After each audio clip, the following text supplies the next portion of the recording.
Le comité interministériel de gestion des crises et catastrophes s'est réuni aujourd'hui sous la présidence du Premier ministre, le général de division Abdoulaye Maïga. Il s'agissait de faire le point des activités menées et d'envisager des mesures avant le début de la saison des pluies. La session d'avril du Conseil national de transition s'est ouverte aujourd'hui à Bamako. Une session qui aura à son ordre du jour une quarantaine de projets de loi.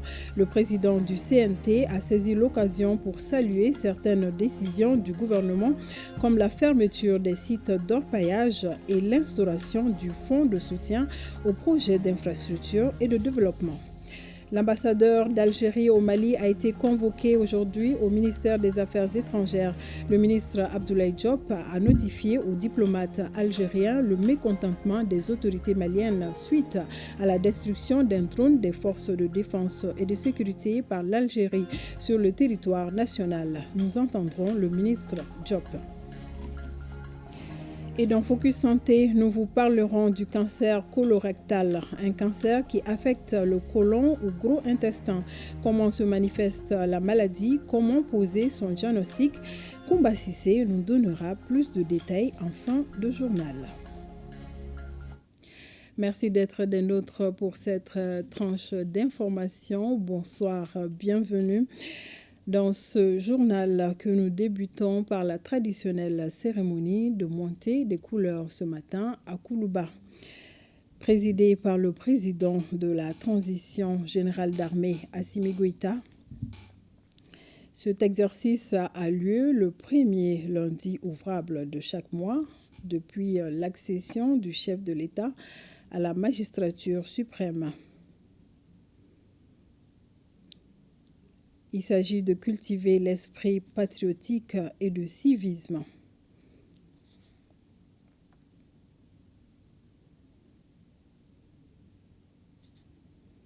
La cérémonie de montée des couleurs ce matin à Koulouba, présidée par le président de la transition, général d'armée Assimi Goïta, et en présence du personnel de la présidence de la République.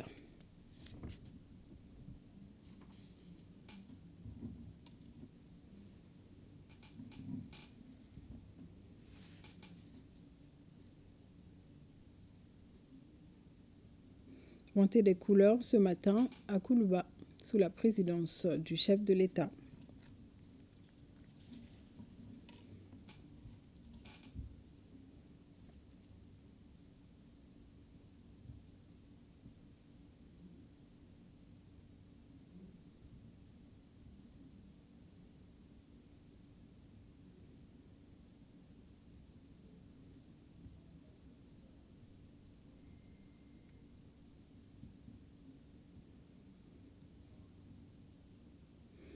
Tradition respectée ce lundi 7 avril 2025 également à la primature.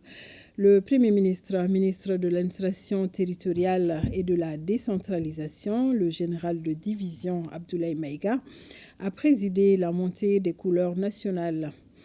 Autour du chef du gouvernement, les membres du cabinet de la primature, ceux du ministère de l'administration territoriale et de la décentralisation, les chefs de service rattachés à la primature, le gouverneur du district de Bamako, le président de la délégation spéciale du district de Bamako, les forces de sécurité et le personnel de la primature. Ce beau monde a entonné l'hymne national. Cette cérémonie de montée des couleurs vise non seulement à entretenir une véritable cohésion au sein de l'équipe, mais aussi et surtout à promouvoir la paix, la stabilité et cultiver l'amour de la patrie. Et nous restons à la primature où le Premier ministre qui a présidé ce matin la réunion du comité interministériel de gestion des crises et catastrophes. La réunion a fait le point des activités menées, notamment dans le cadre de la libération des servitudes, le curage des caniveaux, la remise en état des salles de classe, entre autres. Le chef du gouvernement a remercié le comité pour le travail abattu et l'a invité à se mettre au travail à quelques quelques semaines du début de la saison des pluies. D'autres précisions avec Mohamed Koné et Aliou Touré. Cette réunion du comité interministériel de gestion des crises et catastrophes qui se tient à quelques encablures de l'hivernage a fait le point des activités réalisées par les différentes sous-commissions mises en place.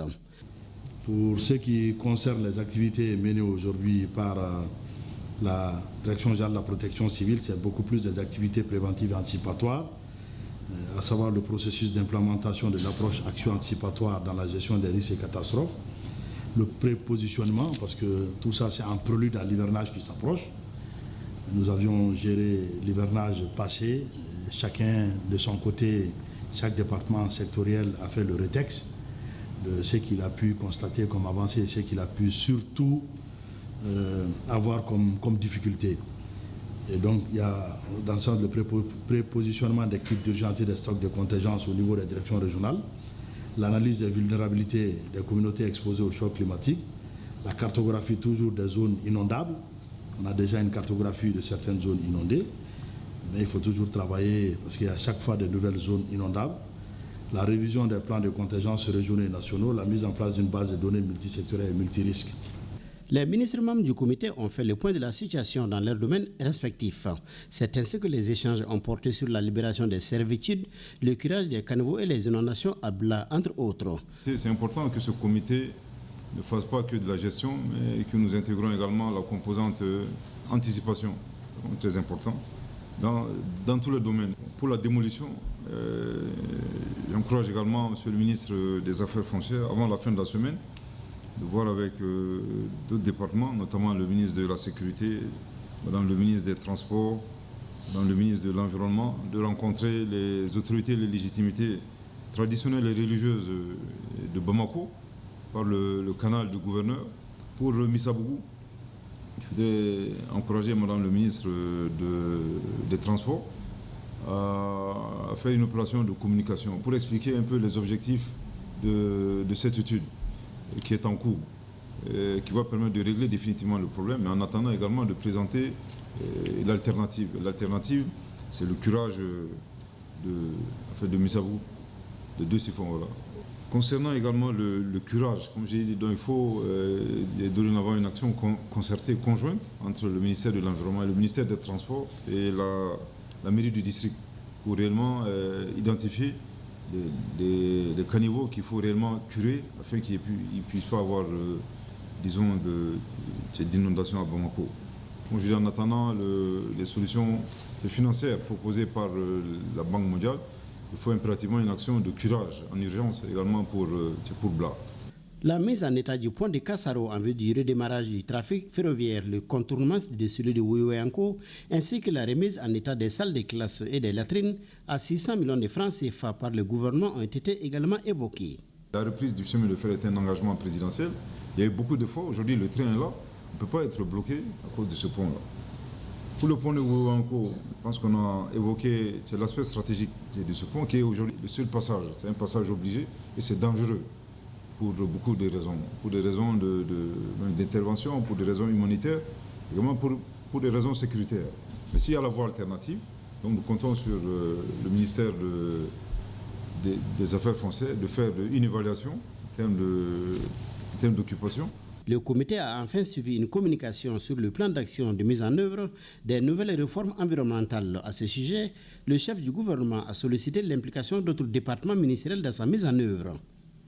Le Premier ministre chef du gouvernement a salué le travail accompli par les différentes sous-commissions, notamment les avancées obtenues. Il a invité les membres du comité à participer à la mise en œuvre des actions engagées.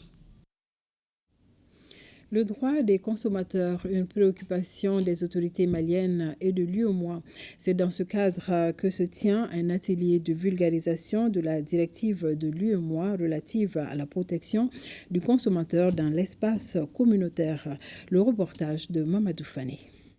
Pour une meilleure protection des consommateurs, les États membres de l'UEMOA ont adopté en 2023 une directive relative à leur protection. Cet atelier de 2 jours a pour but d'informer et de sensibiliser les consommateurs sur le cadre juridique et réglementaire de cette directive, tout en mettant l'accent sur le droit du consommateur. Dans le souci de se conformer aux principes directeurs des Nations Unies sur la protection des droits des consommateurs, la Commission de l'UEMOA souhaite offrir aux consommateurs la possibilité d'opérer des choix de produits et services de bonne qualité à des conditions optimales de transparence et d'équité commerciale sans imposer aux entreprises des contraintes plus que nécessaires. Les attentes des populations en matière de protection de leurs droits au niveau national sont très importantes. La Direction générale du commerce, de la consommation et de la concurrence veille au respect de ces droits en outillant les consommateurs. La mise en œuvre de cette directive permettra ainsi d'instaurer un cadre communautaire harmonisé relatif à la protection du consommateur et facilitera la surveillance des marchés de notre espace communautaire. Je reste persuadé que cet atelier contribuera à une meilleure connaissance, d'une part, de la législation nationale et d'autre part, des dispositions pertinentes de la disposition communautaire relative à la protection du consommateur. Cet atelier va ainsi permettre de garantir aux consommateurs leurs droits et de renforcer leur protection sur l'accès équitable à des produits et services de qualité. Une mission du ministère des Maliens établi à l'extérieur et de l'intégration africaine est arrivée ce samedi 5 avril 2025 à Kabou-Gadjaga, dans la commune rurale de Soni, région de Caille. L'objet de la mission est d'apporter une aide financière à nos compatriotes refoulés de la Mauritanie pour leur retour aux localités d'origine. Brahima Dao, compte rendu. Apporter un appui financier et logistique pour faciliter le retour des migrants refoulés dans leurs localités respectives, renforcer la collaboration avec les autorités locales et les partenaires humanitaires pour assurer un retour sécurisé et un suivi régulier des refoulements, échanger avec les migrants afin d'identifier leurs besoins, c'est l'objet de cette visite de la délégation du ministère des Maliens établi à l'extérieur et de l'intégration africaine à Kabou-Gadjaga, situé à 80 km de Caille, dans la commune rurale de Soni. Je voudrais avant tout transmettre les vifs remerciements du ministre au chef de village de Kabou-Gadjaga, ainsi qu'à toute la population. Votre accueil fraternel et digne réservé à nos compatriotes expulsés au nord de notre pays. Depuis le début du mois de mars 2025 à ce jour, près de 3000 de nos compatriotes ont été refoulés de la Mauritanie, souvent dans des conditions particulièrement difficiles. Face à cette crise humanitaire, l'État malien a agi avec détermination et responsabilité. Après la fête, précisément le 4e jour, pendant qu'on s'attendait à 100 personnes, on a d'abord enregistré 180, après 177, après 141. Pendant que la Mauritanie avait annoncé seulement 100 personnes, franchement, on a dit que c'était trop. Du coup, le département a diligenté l'envoi d'une autre mission à Kabou pour venir échanger avec les jeunes Maliens, voir concrètement avec eux comment ils peuvent retourner dans leurs localités respectives. Ils ont été quand même reconnaissants vis-à-vis de Kabou. Kabou aussi a mis le paquet. Les autres partenaires, notamment l'État, à travers le gouverneur, a pu aussi les accompagner dans cette dynamique-là. Notons que le chef de village de Kabou-Gadjaga, au nom de la communauté, a remis une parcelle d'1 hectare en vue de la construction d'une infrastructure pour accueillir les migrants. Ouverture cet après-midi au CICB de la session d'avril du Conseil national de transition. Au menu de cette session, l'examen et l'adoption d'une quarantaine de projets de loi. Nous y reviendrons au cours de ce journal. Pour mieux défendre la situation des Maliens vivant en Mauritanie, le Haut Conseil des Maliens de l'extérieur a mis en place un nouveau bureau des Maliens de Mauritanie. C'est une délégation conduite par le premier vice-président. L'ancien bureau a été destitué selon la fêtière à situation exceptionnelle des mesures exceptionnelles. Le point avec nos envoyés spéciaux Abdul Karim Kaba et Alou Bekone. Pour le Mali, aucun sacrifice n'est de trop, surtout quand il s'agit de l'intérêt supérieur de la nation. La colonie malienne vivant en Mauritanie vient de le prouver en fumant le calumet de la paix.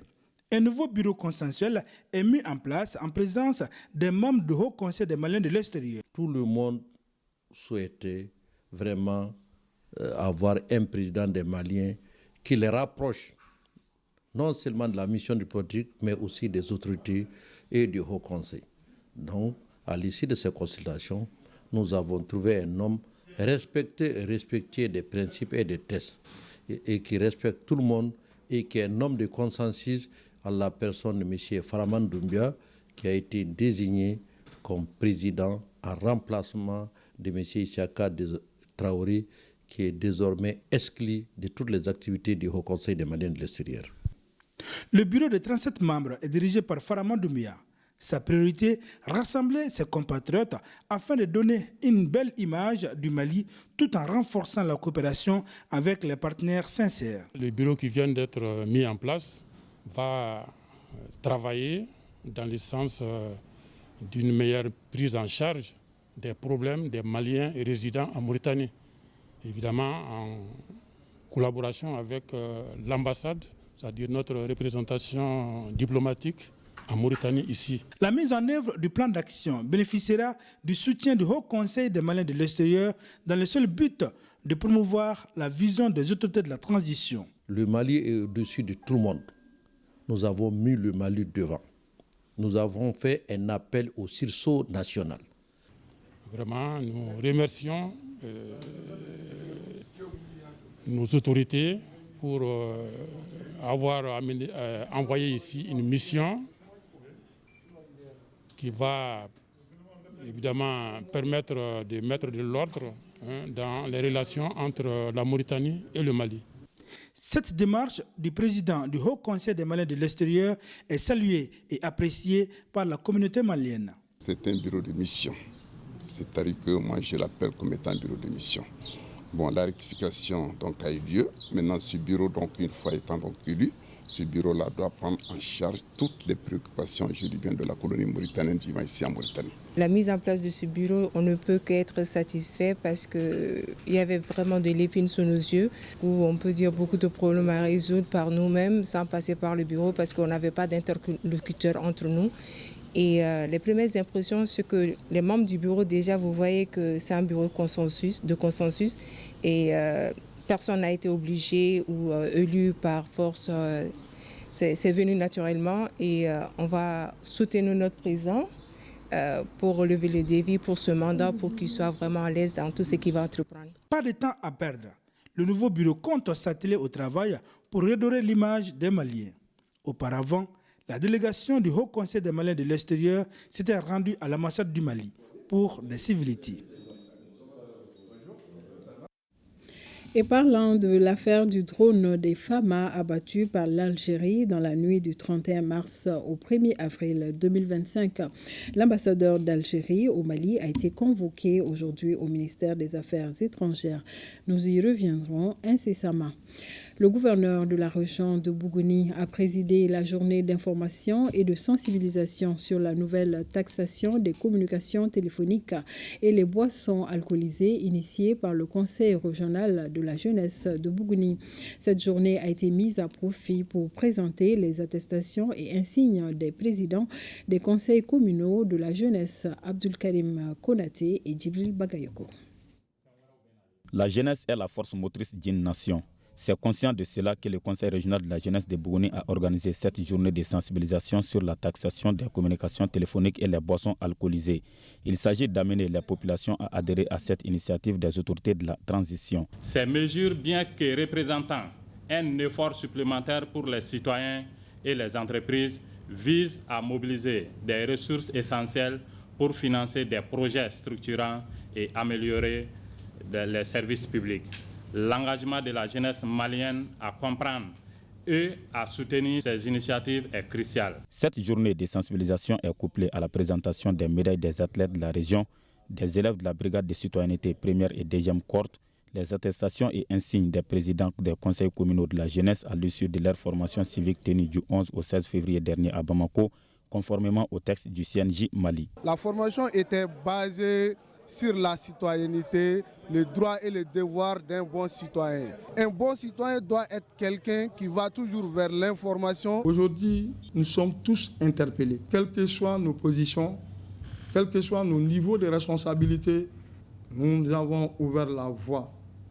En tout cas, aujourd'hui, nous avons montré que si nous nous prenons en charge et que nous ayons confiance en nous-mêmes, confiance en notre solidarité, confiance en notre cohésion sociale et que si nous nous donnons la main, personne ne peut nous dérouter de la construction de notre pays.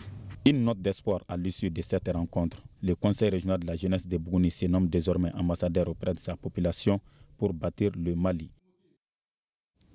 Je vous le disais tantôt, suite de l'affaire du drone des Fama abattu par l'Algérie dans la nuit du 31 mars au 1er avril 2025. L'ambassadeur d'Algérie au Mali a été convoqué aujourd'hui au ministère des Affaires étrangères. Le ministre Abdoulaye Diop a notifié aux diplomates algériens le mécontentement des autorités maliennes. C'était ce matin lors d'une audience. Nous vous proposons d'écouter le ministre Abdoulaye Diop au micro de Nyanya Aliou Traoré. Ce matin, nous avons, à la demande des plus hautes autorités du pays, appelé l'ambassadeur de la République algérienne démocratique et populaire, conformément au communiqué du gouvernement qui a été publié. Nous avons élevé une vive protestation auprès de l'ambassadeur algérien par rapport à cet incident. Et nous avons marqué aussi notre grande surprise que cet incident soit intervenu entre le Mali et la République algérienne démocratique et populaire, et surtout notre mécontentement. Le Mali et l'Algérie ne sont pas des pays en guerre. Et de notre point de vue, rien, absolument rien, ne saurait justifier que les forces de défense algériennes puissent s'attaquer militairement à un aéronef des forces de défense et de sécurité du Mali. Donc nous avons souhaité que la partie algérienne puisse, comme nous le demandons déjà depuis plus de 3 jours, mettre à notre disposition des éléments de preuve indiquant que l'aéronef sans pilote s'est porté éventuellement sur le territoire algérien et dans quelles circonstances cet aéronef a été abattu. D'abord, il était possible de pouvoir entrer en contact avec les unités maliennes. Ensuite, au niveau de nos différents services de renseignement, il y a un canal de communication qui est établi. Il y a aussi le niveau diplomatique. Ce contact aurait pu se faire en amont, pendant ou même après l'incident. Rien de ceci n'a été fait. Le seul moment où le Mali a compris que l'Algérie était impliquée dans cet incident est quand le ministère de la Défense algérienne a émis un communiqué pour pouvoir revendiquer cette attaque contre le drone malien. Nous avons aussi indiqué à l'ambassadeur algérien que ce type de pratique doit exister entre les pays. D'ailleurs, nous avons rappelé que récemment, le Mali aussi, son espace aérien a fait l'objet de violations à partir d'un pays voisin, d'un aéronef de même type. Nous avons gardé notre sang-froid, nous avons suivi les différents protocoles de vérification et des informations dont nous avons besoin ont été portées à notre connaissance.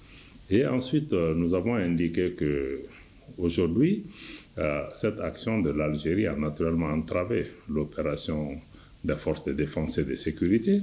Nous pensions que l'Algérie et nous étaient tous engagés dans la lutte contre les groupes terroristes.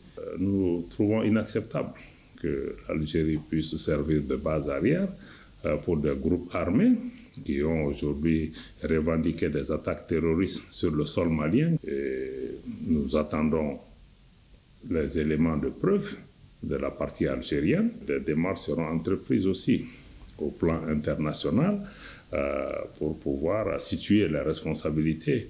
Il s'agit d'un précédent extrêmement fâcheux entre des pays voisins parce qu'il n'est pas exclu que des aéronefs d'autres pays ou algériens puissent se déporter éventuellement sur notre territoire, même si dans ce cas-ci, nos forces de défense et de sécurité sont formelles. Le Mali n'a opéré que sur son territoire national et rien, aucune intimidation, aucune menace ne va empêcher les hautes autorités maliennes, les forces de défense et de sécurité maliennes de continuer à surveiller le territoire national, à défendre l'intégrité territoriale de notre pays et à assurer la protection des biens et des personnes et surtout à intensifier les attaques contre les groupes terroristes qui sèment la désolation. Donc c'était le message que j'avais aujourd'hui à transmettre à l'ambassadeur algérien, à l'attention de ses plus hautes autorités. Nous devons aussi expliquer à notre population de garder son calme. Toutes les démarches nécessaires à tous les niveaux seront entreprises pour préserver les intérêts du Mali.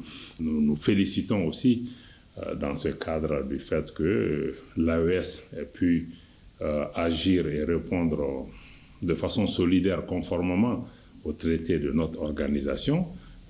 tout le monde doit comprendre que quand on s'attaque à un pays de l'AES, on s'attaque à tous les pays. Il s'agit d'une démarche diplomatique classique pour pouvoir montrer notre mécontentement, et d'autres actions également seront entreprises pour faire passer le message là où il le faut. Et justement, suite à cette attaque, nous avons reçu plusieurs communiqués de condamnation. Et Nyanya Aliou Traoré nous a rejoints sur ce plateau. Bonsoir Nyanya Aliou. Bonsoir Mariam Koné. Avec vous, la lecture des différentes communiqués. Merci Mariam. Suite à l'attaque du drone des FAMA, nous avons reçu effectivement des communiqués de soutien aux autorités maliennes. Ainsi, le Parti malien du travail et de la refondation PMTR, le collectif intégrateur des Imochag et alliés de la région de Tombouctou, le mouvement Mali Horizon 2035, le mouvement patriotique pour la refondation, le mouvement Avenir Mali et la démocratie Mali Ereta, l'URD, le parti NEMA, Vision nouvelle pour la démocratie et l'alternance, le parti Palima, le parti Fasoko, le CNJ Mali, le Grand Forum du Mandé ou Mandé Blomba, le parti ADP Maliba, l'amicale des anciens ambassadeurs et consuls généraux du Mali, le Grand Tribu Kel Ansar, les forces vives de Kati, la CAFO, le mouvement uni pour le Mali, la COFOR Mali, le M5 RFP, le parti CDP Malikoura, le collectif pour la défense des militaires, la Fédération des peuples de l'AIS, le mouvement Ensemble pour le Mamala, la Fédération nationale des associations des retraités du Mali, le mouvement Sentinelle Malikoura, CRI 2002, le collectif 5 ans ou plus, le réseau des jeunes pour la paix au Mali, le mouvement social pour le renouveau, le parti Rama, le mouvement populaire pour la consolidation de la démocratie MPCD, Alliance panafricaine pour la consolidation des idéaux d'Assimi Goïta, le parti PRVM Fasoko, l'association pour la défense de la République Faso Lakanaton de Kolondjeba, le SNID Faso Iriwa, le mouvement Djekabara, le parti ADP Maliba, le mouvement patriotique pour la refondation et la démocratie, l'association des Sœurs Unies des logements sociaux de Tabakoro et l'Alliance Mali-Tagné ont appris avec consternation les rapports d'enquête de l'attaque sur le territoire malien du drone des forces armées et de sécurité par l'Algérie. Pour les partis politiques et organisations de la société civile, cette agression marque l'ingratitude du régime algérien face à la République du Mali qui a soutenu l'Algérie dans sa lutte pour l'indépendance. Tous félicitent les FAMA pour leur professionnalisme et réaffirment leur soutien aux autorités de la transition pour la défense de l'intégrité du territoire national. Ils invitent par la même occasion les Maliennes et les Maliens à l'union des cœurs pour le Mali dans sa lutte implacable contre le terrorisme. Je poursuis donc avec ce taux de communiqué. Le ministre des Transports et des Infrastructures a appris par voie de presse le communiqué du ministère algérien de la Défense ce lundi 7 avril 2025, la fermeture immédiate de son espace aérien à tous les aéronefs en provenance et à destination du Mali. Le ministre des Transports et des Infrastructures informe l'opinion nationale et internationale qu'en raison de la persistance du régime algérien à parrainer le terrorisme international et en guise de réciprocité, l'espace aérien national est fermé à tous les aéronefs civils et militaires en partance ou à destination de l'Algérie à compter de ce lundi 7 avril 2025 jusqu'à nouvel ordre. Le ministre s'est compté sur la bonne compréhension de tous. Mariam Koné, c'est tout pour ces communiqués. Merci Nyanya, mais restez avec nous car sur la même situation, le collège des chefs d'État des chefs d'État de l'Alliance des chefs d'État du Sahel a rappelé leurs ambassadeurs en Algérie et décide de porter plainte contre l'État algérien devant les organisations internationales. Dans de nombreux journaux de la place, tout comme sur les réseaux sociaux, des professionnels de la presse et des citoyens apportent leur soutien aux autorités et à l'armée. Sédou Traoré nous en dit plus. Un soutien inconditionnel venant de nombreux citoyens à l'endroit de l'armée malienne et aux dirigeants de la Confédération de l'Alliance des États du Sahel AES se manifeste à travers la ville et dans les parutions. Acteurs politiques et regroupements de partis politiques, influenceurs, médias et citoyens de divers horizons dénoncent l'ingérence de l'Algérie dans les affaires internes du Mali et dans l'espace AES. À la une de pratiquement tous les journaux de la place, les confrères rappellent les faits, les preuves et les justificatifs émanant des autorités militaires et de la diplomatie de l'AES. Il s'agit des arguments portant sur la violation d'espaces aériens, des mesures engagées par les autorités au niveau des instances internationales pour acter cette agression, ainsi que du rappel des ambassadeurs des 3 pays en Algérie. Beaucoup se disent surpris de la nouvelle de la destruction d'un drone outil de défense du Mali par le régime algérien sur le territoire malien, dénonçant la mauvaise foi d'Alger de porter atteinte à l'intégrité du territoire du Mali. Les mouvements, associations et partis politiques condamnent la destruction du drone de l'armée à Tinzaouaten dans la nuit du 31 mars au 1er avril 2025. Si beaucoup soupçonnent depuis longtemps la position de l'Algérie dans le règlement de la crise malienne, d'autres estiment qu'il est temps de maintenir une position de fermeté. Ils expriment leur soutien sans faille à l'armée malienne et invitent les autorités du Mali et l'AES en général à rester soudés et vigilants pour la défense de la souveraineté et de l'intégrité du territoire national et de la survie de la Confédération AES. Et suite à la situation diplomatique entre le Mali et l'Algérie, il est important de rappeler certains faits historiques, notamment l'engagement du Mali auprès de l'Algérie dans la lutte pour l'indépendance. Le Mali, faut-il le noter, a choisi la voie de la sagesse pour la résolution de la situation. Pour plus de précision, écoutons Daouda Tekete, journaliste et analyste politique. Il est au micro de Youssouf Djakité. Il faut retenir que l'accession de l'Algérie à l'indépendance n'aurait pas été en 1962 si le Mali n'avait pas intervenu tel qu'il l'a fait. Le Mali sous la Première République avec Modibo Keïta. J'en veux pour preuve, d'abord, l'incompréhension entre De Gaulle et Modibo Keïta. La source remonte au soutien du Mali au peuple algérien qui luttait pour son indépendance. J'en veux pour preuve la visite que Modibo a effectuée sur demande du gouvernement français le 3 septembre 1960, avant même l'accession du Mali à l'indépendance, à Paris. De Gaulle, qui a reçu Modibo, lui a dit de choisir entre son amitié avec la France et le soutien à la lutte de libération de l'Algérie. Modibo, sans embâche, a répondu à De Gaulle, devant témoins, Seydou Badian notamment, qui m'a rapporté ces faits. Modibo a répondu que ce n'est pas seulement une question de principe, mais c'est une question de survie pour l'Afrique. Et que aussi longtemps qu'il existera en Afrique un territoire qui n'a pas accédé à l'indépendance, la souveraineté du Mali ne sera pas une souveraineté pleine et entière. Et De Gaulle lui aurait répondu, d'accord, tu as choisi ton camp, on verra. Voilà ce qui s'est passé entre De Gaulle et Modibo, précisément le 3 septembre 1960. Alors ensuite, cela ne s'est jamais démenti, les propos de Modibo. Cela a été accompagné d'actes. Je vais dire par exemple qu'en février 1961, avant l'accession de l'Algérie à l'indépendance, le Mali a reconnu le GPRA, le gouvernement provisoire de la révolution algérienne. Et c'était rare à l'époque que des gens qui osent avoir une telle attitude, comme Modibo l'a fait sous la Première République. Autre apport du Mali à la lutte de libération de l'Algérie, tout le monde le sait, Bouteflika.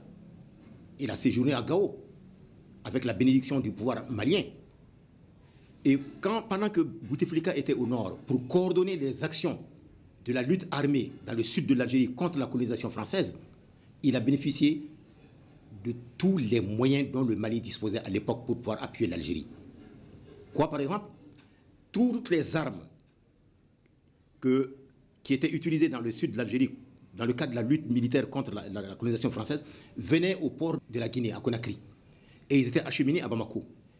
Et le Mali transportait cela de Bamako jusqu'à Gao pour aider les soldats algériens qui étaient en train de se battre. Et ce qu'on n'a pas souvent dit, c'est que des soldats maliens se sont joints aux soldats algériens pour combattre la colonisation française sur le plan militaire. Mieux que ça, pour m'aider sur le plan de renseignement le Front de libération de l'Algérie dans son détachement au sud du pays, donc avec la frontière avec le Mali. Modibo, avec l'appui de la Tchécoslovaquie, a fait installer des centres d'écoute de Kidal jusqu'à Kayes, grâce à l'appui de la Tchécoslovaquie, pour capter toutes les informations pouvant aider Bouteflika dans son combat. Le Mali a fait cela, mais ce n'est pas souvent dit. Et ensuite, qu'est-ce qu'on a fait d'autre?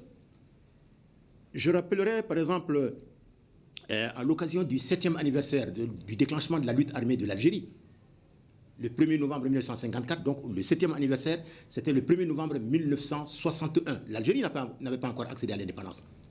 Modibo Keïta a été le seul chef d'État au monde qui a adressé une correspondance à Ben Youssef Ben Keda, qui était le président du gouvernement provisoire algérien à l'époque, que désormais, aussi longtemps que l'Algérie n'aura pas accédé à l'indépendance, le 1er novembre sera décrété au Mali et manifesté au niveau des organisations démocratiques, du parti et du gouvernement, comme une journée de solidarité pour le peuple algérien.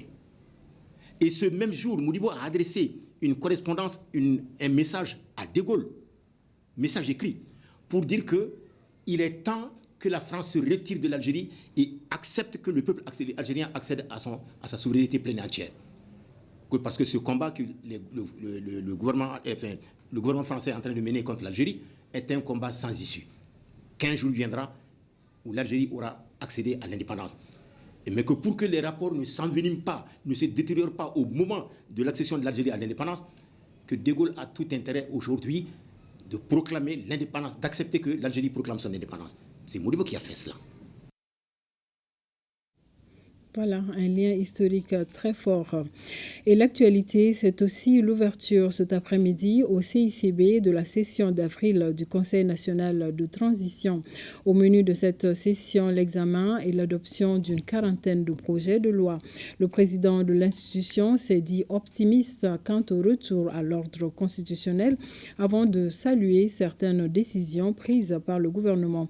Parmi celles-ci, la fermeture des sites d'orpaillage, l'instauration du fonds de soutien aux projets d'infrastructure et de développement. D'autres détails avec Siaka Kounate, Abdul Salam Bambara. Voilà, faveur de la session d'avril qui va durer 90 jours, comme le stipule l'article 107 de la Constitution du 22 juillet 2023. Le Conseil national de transition aura à examiner et adopter 39 projets de loi, dont 27 nouveaux dépôts, concernant divers domaines de la vie politique, socio-économique du pays. Le président de l'institution a mis à profit l'ouverture de la session pour se prononcer sur des sujets brûlants de l'actualité, notamment l'action hostile de l'Algérie qui a abattu dans la nuit du 31 mars au 1er avril un drone malien. À la suite du gouvernement et du collège des chefs d'État de la Confédération des États du Sahel, il a condamné cet acte inamical d'Alger. Le Conseil national de transition condamne avec la dernière rigueur cet acte hostile et inamical du régime algérien. Par cet acte, la preuve est désormais établie que les autorités algériennes soutiennent et encouragent le terrorisme international.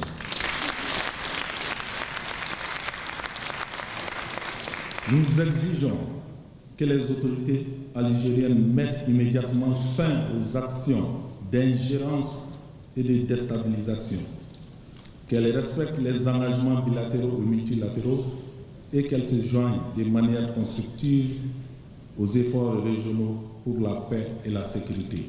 Le président du CNT salue l'instauration du fonds de soutien aux projets d'infrastructure et de développement, allusion au prélèvement sur la consommation des services commerciaux des communications téléphoniques et les opérations de retrait d'argent via les mobile monnaies, une initiative dont l'impact est visible sur la fourniture de l'électricité. Cette initiative des autorités de la transition a permis d'améliorer considérablement la fourniture de l'électricité. Tout n'est pas encore parfait, mais véritablement, il y a des problèmes notables qu'il faut encourager. À cet effet, je salue le patriotisme des Maliennes et des Maliens qui ont accepté avec courage et sagesse ces taxations qui seront des palliatifs pour renforcer notre économie, au-delà déclencher une croissance économique, nous mettre debout pour résoudre nous-mêmes nos problématiques existence des temps actuels. L'ère n'est plus à la charité. Nous sommes des hommes libres, dignes, fiers d'assumer notre destin. Certes, Maliki Diaw reconnaît que les membres du CNT ont consenti des sacrifices en renonçant à certains avantages, mais il leur demande d'en faire plus compte tenu des difficultés que connaît le pays. De son installation à nos jours, le Conseil national de transition a volontairement consenti à l'abandon de certains avantages. Il s'agit entre autres de l'indemnité d'installation, des cartes téléphoniques, de la réduction substantielle du budget des assurances, du maintien de l'indice salarial à 1200 au lieu de 1350, des indemnités de restitution, de la réduction du nombre et de la taille de ces missions, de la réduction de 30% de la dotation en carburant. Ces mesures ont permis de réduire les charges du Conseil national de transition dans le budget d'État. C'est dire que nous, membres du Conseil national de transition, avons pris mesure de la situation du pays dès les premières heures de la transition.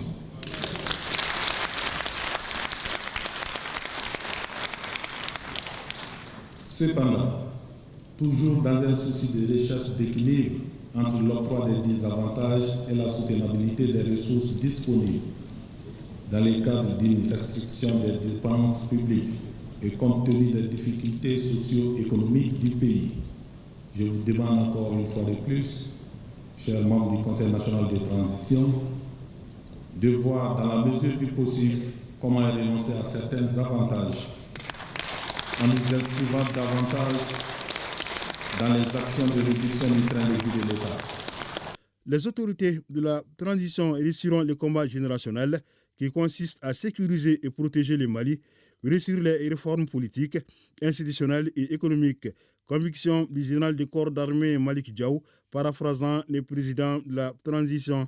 Il se dit optimiste quant au retour à l'ordre constitutionnel, mais à ceux qui réclament la tenue des élections, il fait cette mise en garde. Aucun malheur ne doit encore éclater sur cette terre bénie du Mali pour réaliser le bonheur de certains entrepreneurs politiques. La refondation de notre pays se poursuivra, plaise à Dieu, et n'en déplaise aux regrettables nostalgiques et à l'air commanditaire des temps revenus. Faire prêcher la tenue des élections, vantant une alternance dont l'ultime but est le partage de l'intérêt commun. Faire de la République une tontine politique avec le patrimoine national qui devient alors l'héritage de certains aventuriers politiques. Le CNT réaffirme le soutien de son institution au Premier ministre et à son gouvernement, saluant la volonté de l'équipe gouvernementale de mieux communiquer. En décidant de l'organisation des journées de renforcement des capacités sur la communication gouvernementale, vous avez bien compris les enjeux à ce niveau. Il me semble indispensable de bien communiquer en toutes choses. C'est pourquoi nous saluons l'organisation des dites journées. Face au terrorisme médiatique, il nous faut communiquer. Communiquer avec les autres, c'est lui faire ouvrir son cœur, mettre à nu les objectifs que l'on veut atteindre. Les journées de communication gouvernementale sont une aubaine à saisir pour mieux se parler, s'ouvrir les uns aux autres, poser les jalons de rencontres où primeront la clarté, la transparence et la justice. Le président du CNT se félicite de la mise en circulation du passeport AIS, de la montée du drapeau de la Confédération à côté des drapeaux des 3 pays membres, de la création annoncée de la banque d'investissement avec un capital initial de 500 milliards de francs CFA, une organisation sur laquelle il fonde beaucoup d'espoir eu égard aux ressources dont elle regorge. Il n'a pas passé sous silence les prouesses réalisées par les forces armées de la Confédération AES, estimant que celles-ci viendront à bout des terroristes. C'est le lieu ou l'occasion de saluer au nom des populations du Sahel Leurs Excellences, le général d'armée Assimi Goïta, président de la transition du Mali, chef de l'État, président en exercice de la Confédération de l'Alliance des États du Sahel, AES. Le capitaine Ibrahim Traoré, président du Faso. Le général d'armée Abdourahmane Tchani, président du Conseil national pour la sauvegarde de la patrie, CNSP, pour toutes les initiatives dans le but de faire de la Confédération une réalité et une entité avec laquelle il faut désormais compter. Il me plaît, une fois de plus, de saluer le leadership de nos trois présidents, mais aussi dire toute notre satisfaction des prouesses réalisées par nos femmes.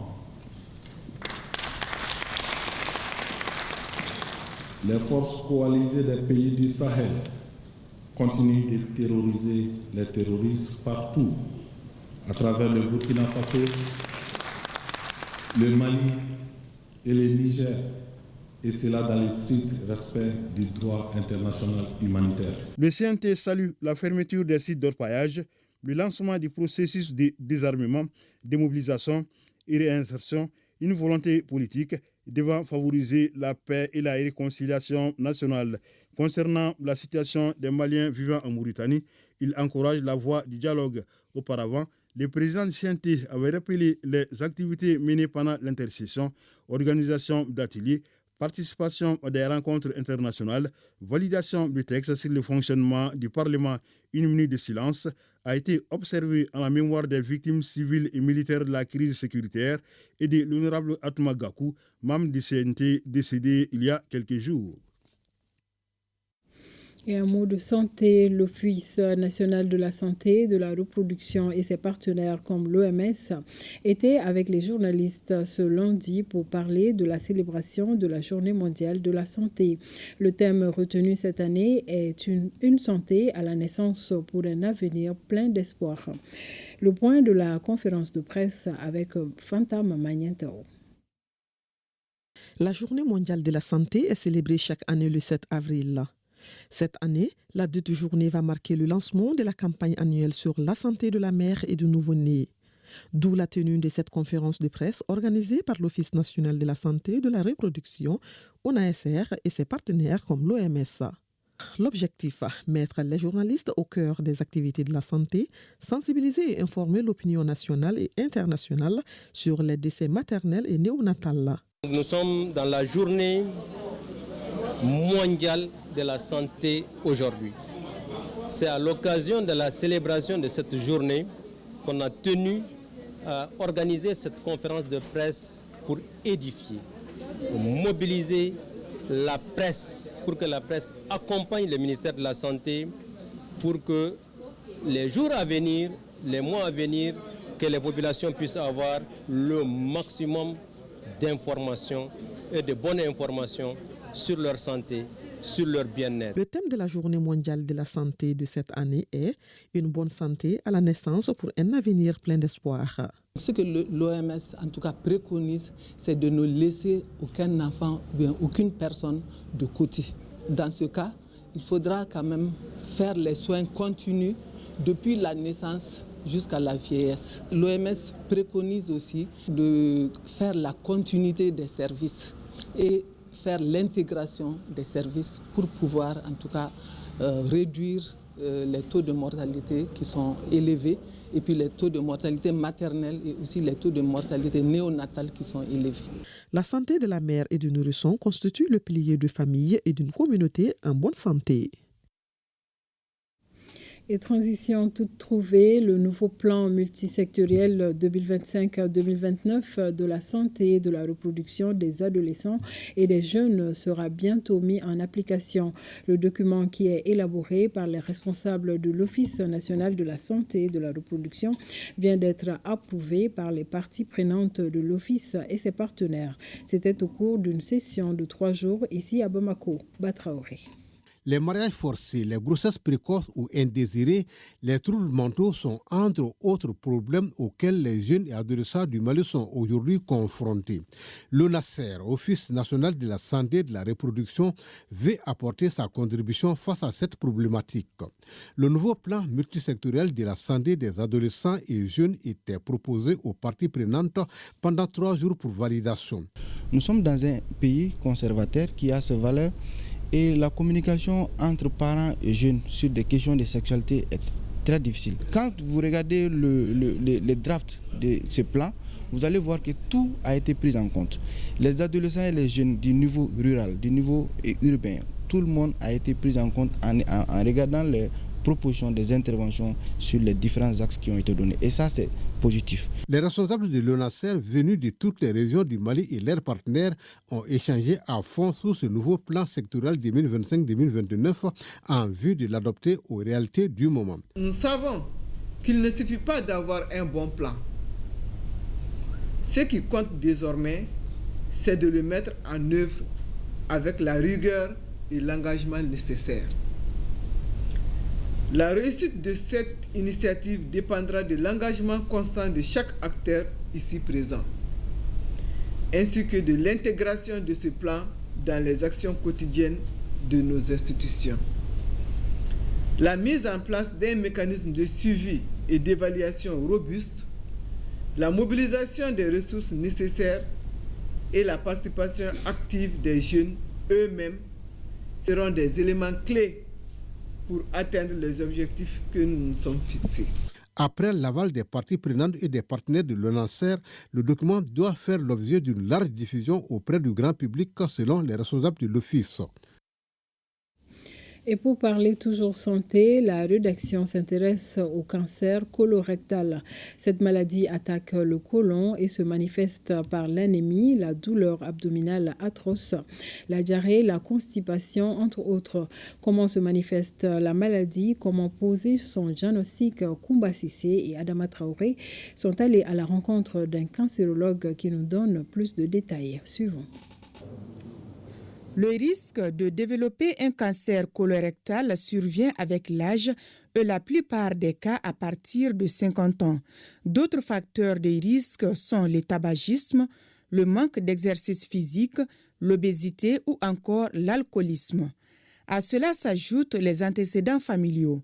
Actuellement, les jeunes sont beaucoup affectés par cette maladie au Mali qui commence par la présence d'une tumeur dans le côlon. On parle de cancer et spécifiquement du côlon quand l'unité fonctionnelle qui est la cellule du côlon se met à se multiplier de façon anarchique et incontrôlée dans le temps, ce qui va donner naissance à une tumeur ou un polype dégénéré. Et cette tumeur, malheureusement, ces cellules tumorales ont la capacité de se détacher du côlon pour aller coloniser d'autres parties de l'organisme à travers le sang. Dans les hôpitaux, nous avons constaté malheureusement que les cancers du rectum est beaucoup plus fréquent au Mali chez les sujets jeunes. Donc souvent, nous avons des 30 ans qui ont des cancers du rectum. Les signes cliniques du cancer colorectal sont nombreux.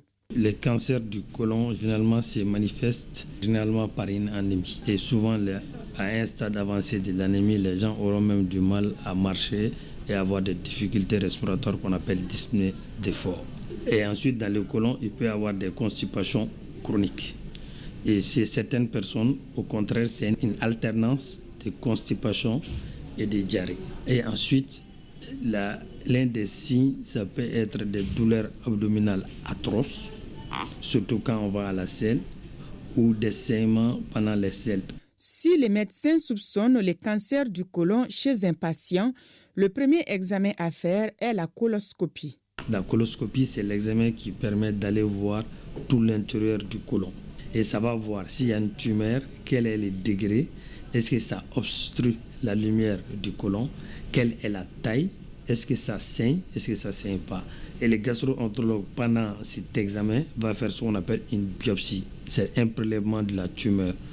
Donc, et on va envoyer ça au laboratoire. Si la coloscopie le confirme, d'autres analyses seront proposées aux patients pour connaître le stade de la maladie.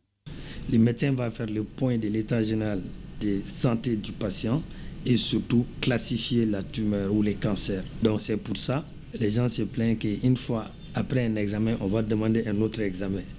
Donc ce qui est normal. Donc on va faire ce qu'on appelle en ce moment les scanners et d'autres prises de sang.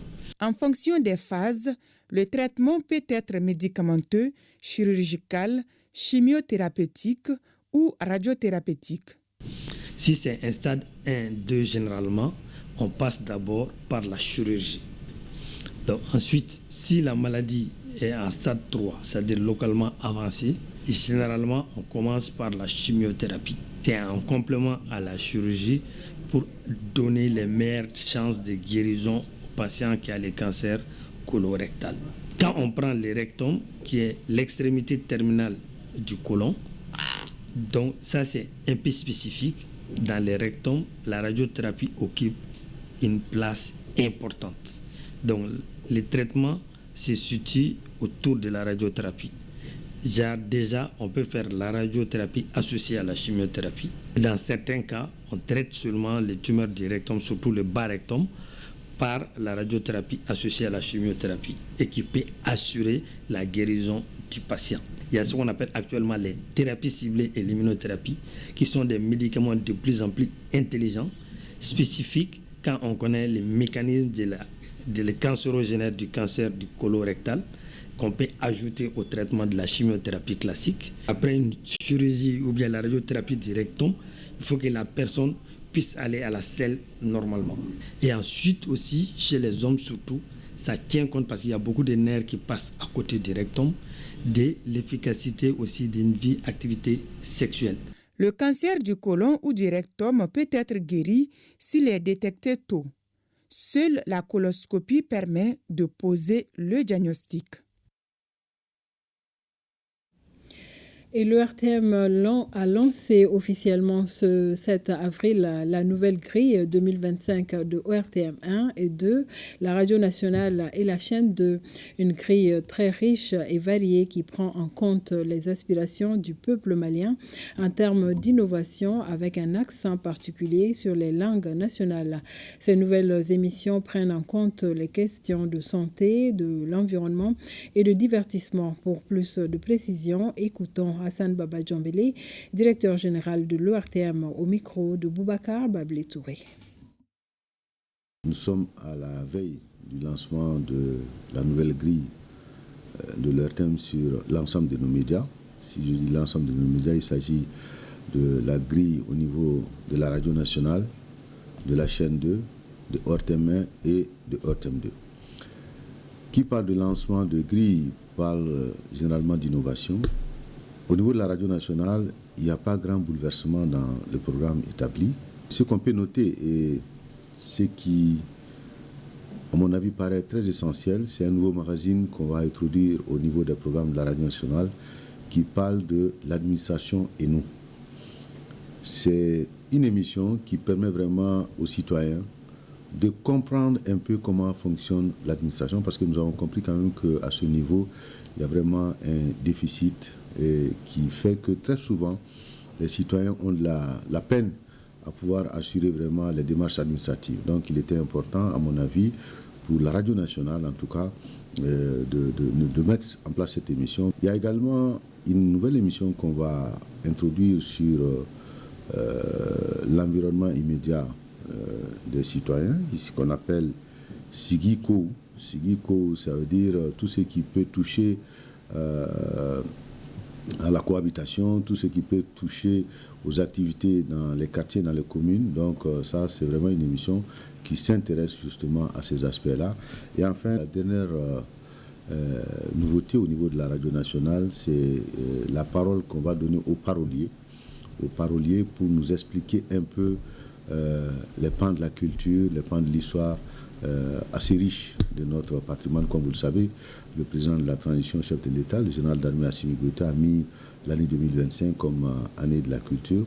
Donc il était important aussi au niveau de la radio nationale d'introduire cette nouvelle émission. Au niveau de la chaîne 2, nous avons beaucoup d'émissions, de nouvelles émissions, mais des émissions aussi qu'on a remis au goût du jour, des émissions qui étaient là, qui avaient quitté la grille, mais qu'on remet encore. Je pense notamment à l'émission sportive Tibabaou, qui va toucher à tous les sports, mais ce qui est important à noter, c'est en langue nationale. Il y a l'émission qu'on appelle Air Vibes. Air Vibes va revenir également les week-ends pour vraiment mettre un accent particulier sur la musique urbaine et valoriser justement les jeunes talents qu'on découvre de jour en jour dans le domaine musical. Ensuite, il y a le grand rendez-vous de l'A2. C'est une émission qui rassemblait des jeunes sur plusieurs thématiques. Maintenant, les nouvelles émissions, il y a des émissions qui s'occupent de la santé au niveau de la chaîne 2, mais la santé en langue nationale bamanakan. Il y a l'émission dominicale aujourd'hui qui est très suivie, qui a commencé déjà avant même le lancement, qu'on appelle Doumaré. C'était déjà la phase test, mais passé la phase test, on a compris que c'est une émission aussi qui intéresse beaucoup le public, c'est en langue nationale bamanakan. Nous avons profession et passion, c'est-à-dire on va vers quelqu'un qui est passionné par son métier, le prendre et expliquer un peu son parcours. Enfin, il y a une dernière nouveauté au niveau de la chaîne D qu'on appelle Faso Djokene. Faso Djokene, c'est comme son nom l'indique en langue nationale bamanakan, comment construire le pays. C'est vraiment prendre les grandes thématiques aujourd'hui qui intéressent le peuple malien. Au niveau de ORTM 2, il y a bien évidemment de nouvelles émissions aussi qui sont proposées. D'abord, il y a un talk show, un after-work sur la culture et la société. Il y a rencontre d'exception, c'est-à-dire à la rencontre d'une personnalité. C'est aussi un genre qui permet de découvrir une personnalité à travers vraiment certains détails et à travers des témoignages aussi pour comprendre justement comment la personnalité a vécu. Il y a aussi au niveau de ORTM2 un rendez-vous qu'on appelle le rendez-vous musical urbain intitulé Jazz Rap. C'est de la musique urbaine aussi.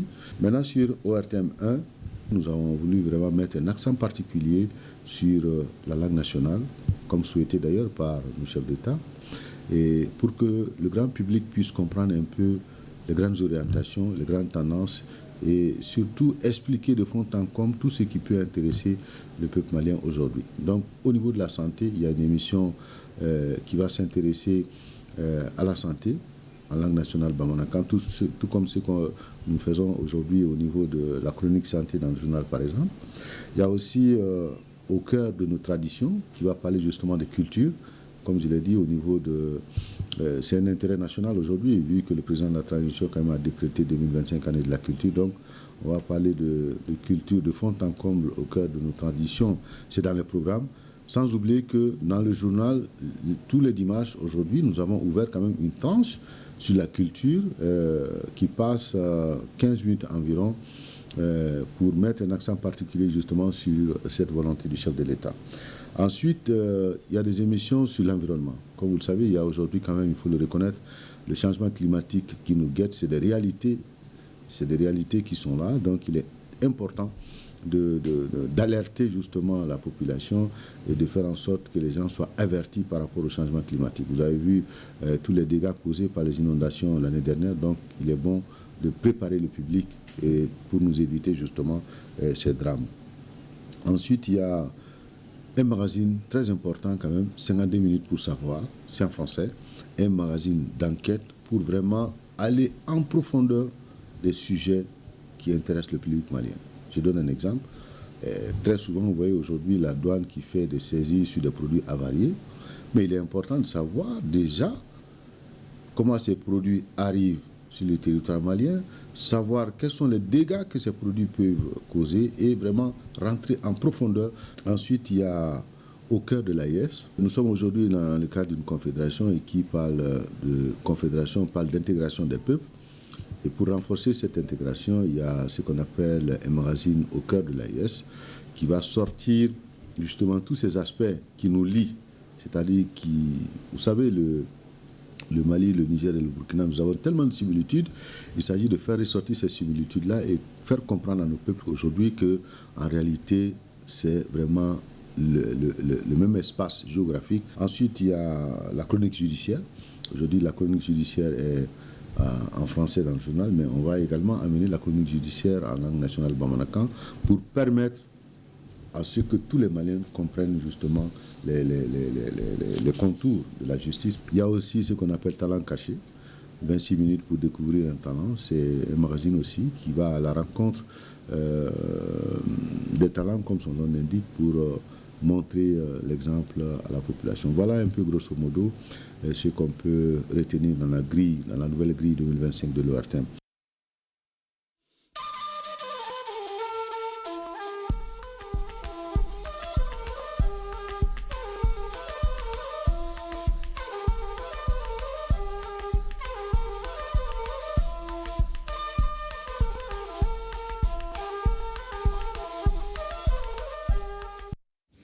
Actualité AES d'abord. Au Burkina Faso, les étudiants de l'Institut régional d'administration des Hauts-Bassins à l'école de la bonne gouvernance basée sur les valeurs endogènes.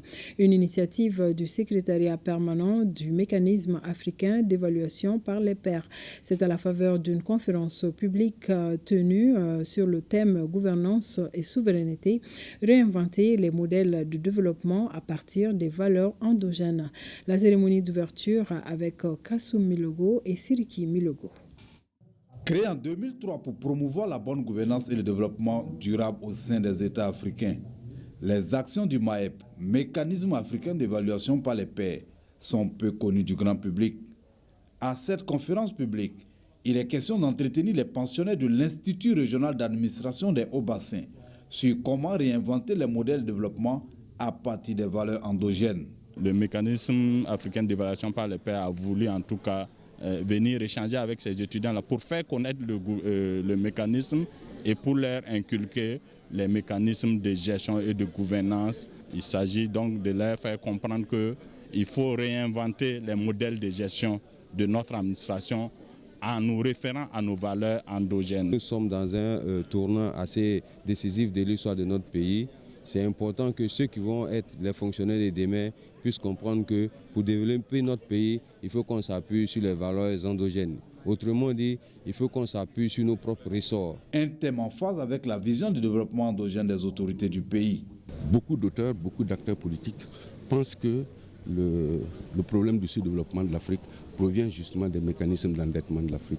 Et donc il faut repartir sur un développement qui se fonde sur les ressources internes. La situation que nous traversons aujourd'hui, c'est parce qu'à un moment, nous avons dévié sur nos valeurs endogènes. Et si nous revenons sur ces valeurs-là, je crois que ça peut être source de solution même déjà pour endiguer le fléau que nous traversons aujourd'hui. Et c'est dans ce sens que nous sommes très heureux de recevoir cette conférence. Depuis son adhésion au MAEP en 2003, la première auto-évaluation sur l'état de la gouvernance du Burkina Faso est intervenue en 2008. Un rapport au cours duquel le pays a été félicité pour ses efforts de développement. Et nous allons au Niger, précisément au village de Boubon, situé dans la commune de Karma, région de Tillabéri, a abrité samedi dernier la 6e édition du Festival des civilisations du fleuve Niger, couplé à la saison touristique 2025. Le thème de cette édition est le tourisme fluvial, facteur de résilience, de paix et de cohésion entre les communautés riveraines. Compte rendu, Nana Mariama, El Moutari et Ousmane Konaté. Le Festival des civilisations du fleuve Niger, appelé Alzanaye, est un rendez-vous culturel, touristique et artisanal qui regroupe les différentes communautés de la région du fleuve. Alzanaye est aussi un événement artistique et culturel où, à travers des pas de danse variés et autres prestations purement mystiques, ces communautés ont impressionné le public présent à ces grands rendez-vous du donner et du recevoir. La commune rurale de Karma à l'unisson vous dit Ukoubaini, Barka de Zoua, Al-Fet Nassa. Les organisateurs ont fait un bon choix d'organiser ces festivités à Boubon, un village célèbre d'une part pour sa lutte héroïque contre l'occupation coloniale française avec la déroute du lieutenant français Fabre dont sa tombe est présentement sur le plateau de Boubon. Dans son mot introductif, le gouverneur de la région de Tillabéri a fait la genèse des potentialités traditionnelles ancestrales qui regorgent la région, ce qui d'ailleurs a fait d'elle une région riche en identité culturelle. La région de Tillabéri renferme d'énormes potentialités touristiques. On peut citer entre autres les dernières premières girafes du Niger et de l'Afrique de l'Ouest en liberté à courir.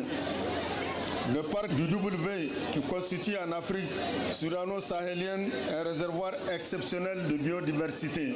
Ce festival est une occasion unique pour célébrer la richesse culturelle et historique des civilisations du fleuve Niger, ce qui a émerveillé les invités. Et notre visite rentre aussi dans le cadre du raffermissement des liens qui unissent nos deux pays, surtout dans un contexte panafricain, dans un contexte de regain de souveraineté de nos deux pays. Le tourisme fluvial, facteur de résilience, de paix et de cohésion entre les communautés riveraines, traduit notre foi à la capacité du fleuve à être bien plus qu'un bien naturel, mais un levier de développement. Ce rassemblement annuel est devenu un véritable symbole de la diversité culturelle du Niger. Il ne s'agit pas seulement d'une célébration des traditions locales, mais également de moments de partage entre les différentes régions du pays. Cette année, les régions de Difa et d'Agadez ont été particulièrement mises en avant avec des spectacles uniques représentant les coutumes ancestrales des Kanuri et des Touaregs. Un concours de lancer de filets a également eu lieu. Les moments forts du festival ont aussi inclus la remise des prix aux lauréats, célébrant ceux qui ont su se distinguer dans les différentes compétitions et activités culturelles du week-end.